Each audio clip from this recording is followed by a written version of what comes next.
অভিনয়ের পাশাপাশি খোলামেলা মন্তব্য করায় প্রায় সময় আলোচনায় থাকেন বলিউডের দঙ্গল কন্যাখ্যাত অভিনেত্রী ফাতিমা সানা শেখ। এবার লিঙ্গ সমতা নিয়ে সামাজিক বাস্তবতার এক নতুন দিক উন্মোচন করে নেট দুনিয়ায় ঝড় তুলেছেন তিনি। তার মতে সমাজে শুধু নারীরাই নন, বহু পুরুষও প্রতিনিয়ত ভুগছেন পুরুষতন্ত্রের চাপ ও নিষ্ঠুরতার শিকার হয়ে। ওয়ালটন এখন দেশের সীমানা পেরিয়ে পৌঁছে গিয়েছে 50টিরও বেশি দেশে। ওয়ালটন, ঘরে ঘরে বিশ্বজুড়ে। ফাতিমার এই স্পষ্ট উচ্চারণে রীতিমতো দ্বিধাবিভক্ত হয়ে পড়েছে সামাজিক যোগাযোগ মাধ্যম। কেউ তাকে প্রশংসায় ভাসাচ্ছেন, আবার কেউ তার দিকে প্রশ্ন তুলছেন পুরনো বিশ্বাসে।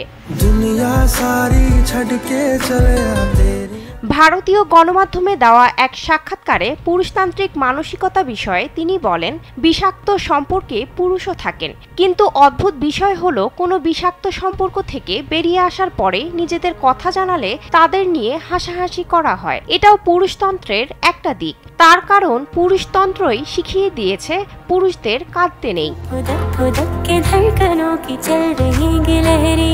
চলতি বছর মুক্তি পেয়েছে ফাতিমা অভিনীত দুটি সিনেমা, আব জৈসা কোই এবং মেট্রো ইন দিনো। আব জৈসা কোই সিনেমায় একজন প্রগতিশীল বাঙালি নারীর চরিত্রে দেখা গেছে ফাতিমাকে, যেখানে তার বিপরীতে অভিনয় করেছেন আর Madhavan. I get to play a lot of roles and a lot of characters, so that's really interesting. ছবির গল্প ঘিরে সম্পর্কে দুজনের বোঝাপড়া নিয়েও কথা বলেছেন ফাতিমা। তিনি বলেন, যে কোনো সম্পর্কে সমতা বজায় রাখা খুব জরুরি। এর জন্য আমাকে পুরুষ হয়ে উঠতে হবে না, আমি আমার নারী সত্তা ধরে রাখতে চাই। আমি চাই আমার সঙ্গে যে পুরুষ থাকবেন তিনিও যেন তার মতোই থাকেন।